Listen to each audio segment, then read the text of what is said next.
aspire to upgrade your living with Arihant Advika, Sector 9, Vashi. Upgrade to iconic residential tower.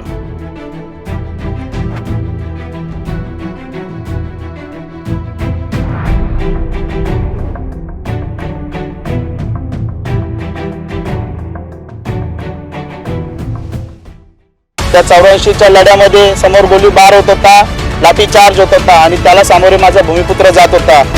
आणि हा बीजेपीचा आंदोलन नसून हा भूमिपुत्रांचा आंदोलन आहे. अगर बाला साहब भी अगर रहते तो भी उन्होंने दीपा पाटिल साहब का ही नाम दिया रहता था, तो वो देना ही पड़ेगा सरकार को. तर वडिलांचं नाव आपल्या नावाच्या समोर लावायचं असतं. पुढच्या वेळेला तुम्ही सत्तेत असणार नाहीत, राज्य सरकारचं धोरण नक्कीच निश्चित बदलावं लावू शकतात. जर का आम्ही काम बंद पाडू शकतो तसं तुमचं सरकारही बंद पाडू शकतो. तर हे राजकारण तुम्ही करू नये. दीपा पाटील साहेबांचं नाव 100% लावून राहू. आमची पूर्णतः मागणी दीपा पाटील साहेबांच्या नावालाच आहे. पण जर हे स्वराज्यात त्यांचं आहे तर कुठल्या तरी एखाद्या भागाला त्यांचं नाव देण्याची भूमिका का असली पाहिजे. स्वराज्यात मुळात त्यांनी स्थापन केलेलं आहे. आज हमारे साथ कोली गांव के युवा भूमिपुत्र हैं. हम इनसे जानेंगे कि दीपा पाटिल को लेकर जो नामकरण को लेकर काफी चर्चा हो रही है, 24 तारीख को काफी घेराव भी किया था सड़कों का, और क्या कुछ डिसीजन लिया है, इनसे भी जानेंगे कि इनकी क्या कुछ राय है. वही जगह जो कुछ पॉलिटिकल लोग बोल रहे हैं कि कोरोना केसेस बढ़ रहे हैं, ऐसा बढ़ रहे हैं, तो क्या असं कहना चाहेंगे जो पॉलिटिकल लोग बोल रहे हैं कोरोना केसेस बढ़ रहे हैं. भूमिपुत्र म्हणून तुमची काय प्रतिक्रिया आहे आणि कसं प्रकार. प्रथमतः आम्हा प्रकल्प असताना भूमिपुत्रांना आपण आमचे मत मांडण्याचे हे दिलात, संधी दिलात, त्याच्याबद्दल मी कोल्ही ग्रामस्थातर्फे आपले आभार मानतो. कोरोनाचा विषय जो आहे त्याच्यामध्ये आमचेही काही नातेवाईक गमावली, त्याचं दुःख सर्वांनाच आहे. पण कोरोना प्रसंगी रस्त्यावर उतरणं हे असामान्य काम आमच्या जनतेने केलं आहे. कारण आमचा अस्मितेचा प्रश्न आहे. त्यासाठी काही करावं लागलं तरी कुठल्याही कोरोनासारख्या अन्य कुठल्याही महाभयंकर याला सामोरं जावं लागलं तरी आम्ही जाऊ. कारण कोरोनापेक्षा जर कुठला गंभीर विषय असेल तर तो 84चा लढा होता. त्या 84च्या लढ्यामध्ये समोर गोळीबार होत होता, लाठीचार्ज होत होता आणि त्याला सामोरे माझा भूमिपुत्र जात होता. आणि अशा भूमिपुत्रांचं रक्त वाया जाऊ देत नाही, दिलं जाणार नाही अशी आमची भूमिका ठाम आहे. आणि आमच्या तरुण वर्गांचा त्याला पूर्ण पाठिंबा असेल. एअरपोर्टला नाव दिल्याशिवाय आम्ही गप्प बसणार नाही, आमची भूमिका आहे. कई राजनीतिक लोग इस पे राजनीतिक रोटियां सेक रहे हैं. एक युवा म्हणून तुमची काय प्रतिक्रिया आहे जे करतात आहे. प्रथमतः 10 तारखेच्या आणि 24 तारखेच्या आंदोलनात सामील झालेल्या सर्व भूमिपुत्रांचे आणि भूमिपुत्रांच्या आंदोलनात सामील झालेल्या सर्व राजकीय नेत्यांचे, राजकीय पक्षांचे, अधिकाऱ्यांचे व कार्यकर्त्यांचे मी जाहीर त्यांचा स्वागत करतो की त्यांनी आम्हाला पाठिंबा दिला. आणि हा बीजेपीचा आंदोलन नसून हा भूमिपुत्रांचा आंदोलन आहे हे सर्वांनी लक्षात घ्यावं. कारण की लाखोच्या जनसमुदायामध्ये कुठेही कुठल्या पक्षाचा सिंबॉलिक नव्हता, कुठेही कुठला नेता तिथे बीजेपीचा प्रचार करण्यासाठी आला नव्हता. तो दीपा पाटलांच्या नावासाठी तिथे आलेला आणि दीपा पाटील साहेबांच्या अस्तित्वासाठी तिथे लढत होता. त्यामुळे हा कुठलाही आंदोलनाला कुठल्याही पक्षाचा रूप देऊ नये अशी माझी सरकारला मागणी आहे. आणि आमची मागणी लवकरात लवकर त्यांनी पूर्ण करावी अशी अपेक्षा. सैनिक बोल रहे हैं कि ये पॉलिटिकल स्टंट है, बीजेपी लोग ये करवा रहे हैं ये सब आंदोलन वगैरह. अगर दीपा साहब पाटिल होते तो बाला साहब का ही नाम देते, तो तुमचा काय मानना है थे. अगर बाला साहब भी अगर रहते तो भी उन्होंने दीपा पाटिल साहब का ही नाम दिया रहता था. क्योंकि अभी नाम तो सामने आ रहा है, छत्रपति शिवाजी महाराज का भी आ रहा है. मैं ये कहना चाहूँगा कि अयोध्या में कितने हजारों सैकड़ों सालों से जो विषय चालू सब्जेक्ट है कि यहाँ पे राम मंदिर था या फिर उनका निकाल अभी जो लगा उसके बाद में उधर राम मंदिर ही बन रहा है, उधर अन्य कोई मंदिर बन रहा है क्या भगवान का. तो यहाँ पे दीपा पाटिल जी का संघर्ष है, इनके रक्त का यहाँ रक्त उनका यहाँ पे है, ये भूमि के लिए योगदान है. तो उनका ही यहाँ मंदिर बनेगा, उनके नाम पे ही जो बनने वाला है उस पर ही एयरपोर्ट में वही इनका ही नाम लगेगा. क्योंकि यहाँ पे 12 साल को से हमारा संघर्ष चालू है दीपा पाटिल नाम के लिए, तो वो देना ही पड़ेगा सरकार को. थोड़ी देर में हम आपके पास फिर से आएंगे. कुछ युवा भूमिपुत्र हमारे साथ और भी हैं, उनसे भी बात करेंगे. क्यों चाहते हैं आप भूमिपुत्र होने के नाते कि जो बाला साहब ठाकरे का नाम क्यों नहीं चाहते हैं और दीपा पाटिल साहब का नाम क्यों चाहते हैं, क्या योगदान है उनका, थोड़ा सा विस्तार पूर्वक बताइए. जो लोग अभी इसका वो कर रहे हैं, विरोध कर रहे हैं, उनको भी ताकि समझ में आ सके. नमस्कार, मी ऋषिकेश बालकृष्ण भोईर, कोल्ही गावचा ग्रामस्थ. तर सांगायचं झालं तर बालासाहेबांच्या बद्दल पण आमच्या मनात आदर आहे. शिवाजी महाराजांच्या बद्दल होता आहे आणि तो तसाच राहणार आहे. आणि पण दिबा पाटलांच्या बद्दल सांगायचं झालं तर या भूमीसाठी आणि भूमिपुत्रांसाठी त्यांचं योगदान अतुलनीय आहे. तर या भूमीमध्ये जर विमानतळ होत असेल तर त्यासाठी योग्य नाव हे फक्त दिबा पाटलांचंच असेल. आणि मी एक गोष्ट अजून सांगू इच्छितो की वडिलांच्या नावाबद्दल सांगायचं झालं तर वडिलांचं नाव आपल्या नावाच्या समोर लावायचं असतं आणि आपल्या चांगल्या कर्तृत्वाने त्याचा मान सन्मान वाढवायचा असतो. की नाही की जे इथं तिथं आपल्या वडिलांचं नाव इथं तिथं लिहिण्यापेक्षा ते आपलं चांगलं कर्तृत्व ठेवून त्यांचा मान सन्मान वाढवला तर ते चांगलं होईल. आणि जर इथं तिथं लावण्याचा प्रयत्न केला तर त्याचा अनादर होतो, त्याचा सन्मान होत नाही. तर माझं पण एक मत आहे की पूर्ण सर्व महाराष्ट्राच्या किंवा कोणीही असेल आपल्या वडिलांचं जर मान सन्मान वाढवायचा असेल तर आपलं कर्तृत्व चांगलं ठेवा. जर राज्य सरकारने हे नावाचा विषय मध्ये न काढता जर इथल्या ग्रामस्थांचा जे भूमिपुत्र आहेत की त्यांची घरं दिलेले आहेत, जमिनी दिलेल्या आहेत, त्यांचे प्रलंबित प्रश्न जर सोडवले असते तर त्यांचा अजून सन्मान वाढला असता.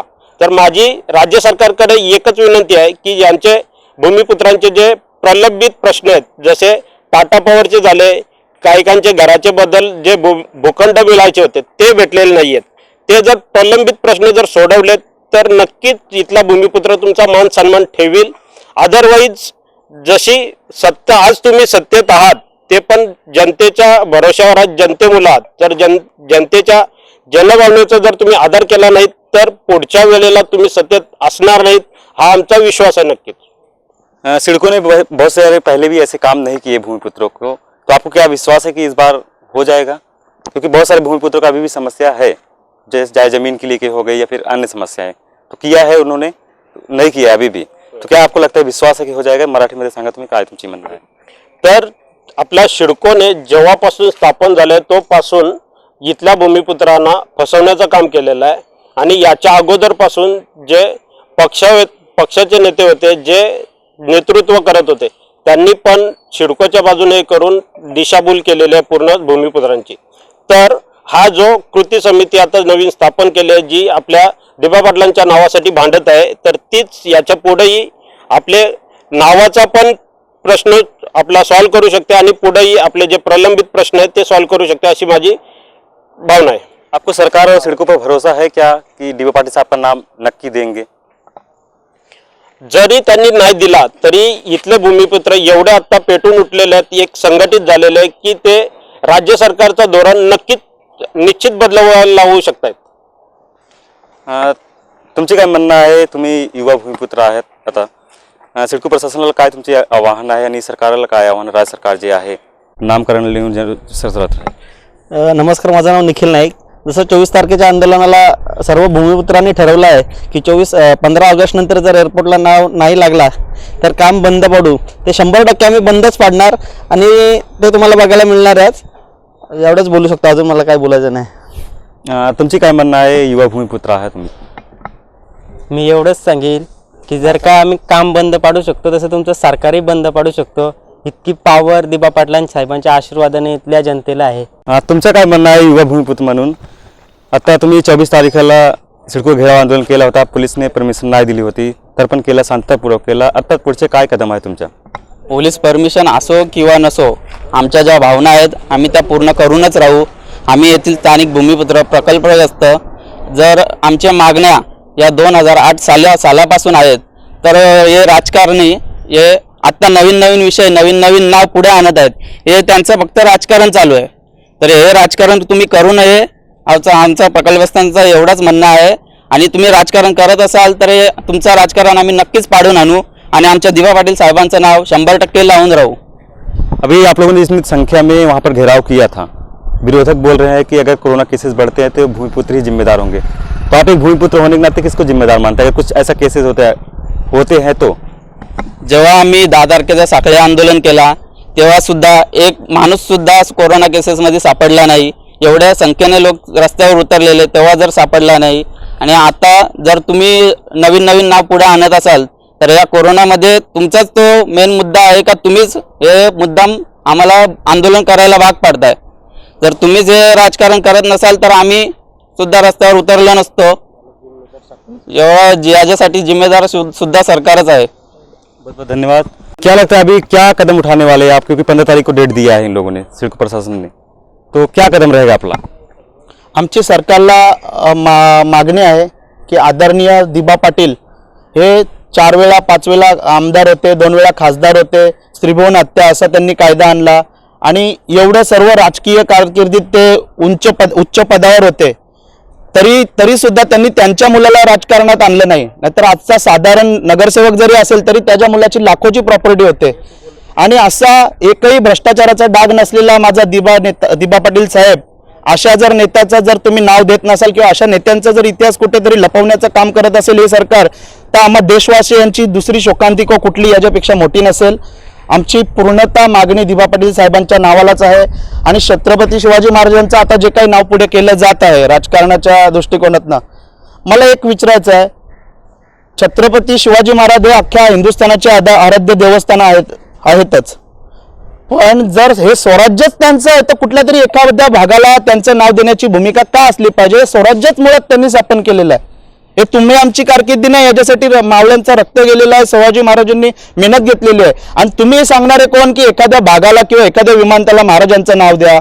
हे राजकारण करू नका. करायचंच असेल तर जो 400 कोटीचा आपला स्मारक होता आदरणीय बाळासाहेब ठाकरे यांचा, असे कुठल्याही गडाला तुम्ही एखादा टेंडर का नाही पास करत? का 200 कोटी या गडासाठी टेंडर निघला आणि तो गडाचा तुम्ही विस्तार करताय किंवा त्याचं विकसित करताय? असा कुठलाच राजकारणी नेता का नाही म्हणत? शोकांतिका आहे आमच्या देशवासियांची की असे राजकारणाचे मुद्दे आणून आम्हाला भावनिक केला जातो आणि अशा नावाच्या विरोधात हे सर्व मांडलं जातं.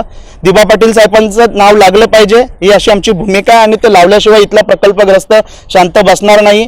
आदरणीय मुख्यमंत्र्यांना विनंती असेल की त्यांनी भूमिपुत्रांचा जो आता 10 तारखेला 24 तारखेला जो चांगला रीती आनंद झाला, त्याला कुठलाही गालबोट लागला नाही, शांततेरीत्याने त्याचं आम्ही पूर्ण आंदोलन केले, तर त्याला उग्र रूप येऊ देऊ नका अशी माझी एक विनंती आहे. कारण की आमच्या समाजाचा अस्तित्वाचा प्रश्न आहे आणि अस्तित्वासाठी कुठलाही भूमिपुत्र शांत बसणार नाही. त्याच्यासाठी तुमच्या केसेस असतील किंवा कोरोनासारख्या जरी महाप्रसंग असेल तरी तो आम्ही झेलायला तयार आहोत. कारण की आमच्या 84च्या लढ्यामध्ये जर आमचे हुतात्मा गोळीला आणि लाठीचार्जला सामोरं जात असतील तर कोरोनासारखा विषयाला गंभीर विषयालाही आम्ही इथला भूमिपुत्र सामोरं जायला तयार आहे. शिवसेना सरकार पर आने वाले समय में क्या असर पड़ेगा? इस तरह की राजनीति कर रही है भूमिपुत्रों के साथ, क्या असर पड़ेगा आपको लगता है? अभी अगर मराठीतच सांगतो, शिवसेना एक महाराष्ट्रातलं चांगलं पक्ष आहे. आमचाही त्यांना पाठिंबा आहे. कित्येक शिवसैनिक 24 तारखेच्या 10 तारखेच्या आंदोलनात सामील होते. मी प्रथमतः त्यांचा आभार मानतो की आपण दिबा पाटील साहेबांच्या नावासाठी पुढे आलात. शिवसेनेने जर इथल्या प्रकल्पग्रस्तांची भूमिपुत्रांची जर मागणी मान्य नसेल करत तर शिवसेनेला मतदान करायचा की नाही हा आमच्या पुढे प्रश्न राहील, आणि नक्कीच त्याचा फरक शिवसेनेला दिसेल येणाऱ्या इलेक्शनमध्ये किंवा येणाऱ्या काळामध्ये. बहुत बहुत धन्यवाद. हमारे साथ युवा भूमिपुत्र जुड़े हुए थे. इनका मानना है कि जब तक दिबा पाटिल साहब का नाम नहीं आता है तब तक ये अपना कदम नहीं रोकेंगे, इसी तरह का आंदोलन करते रहेंगे जब तक दिबा पाटिल साहब का नाम नहीं आता है. ये अडिग है अपने विचारों पर, उनके दिबा साहब के विचारों पर भी अडिग रहे हैं. वीडियो जर्नलिस्ट अरबाज साठी साथ पंकज बेनवंशी की रिपोर्ट, आवाज टुडे, कोहली.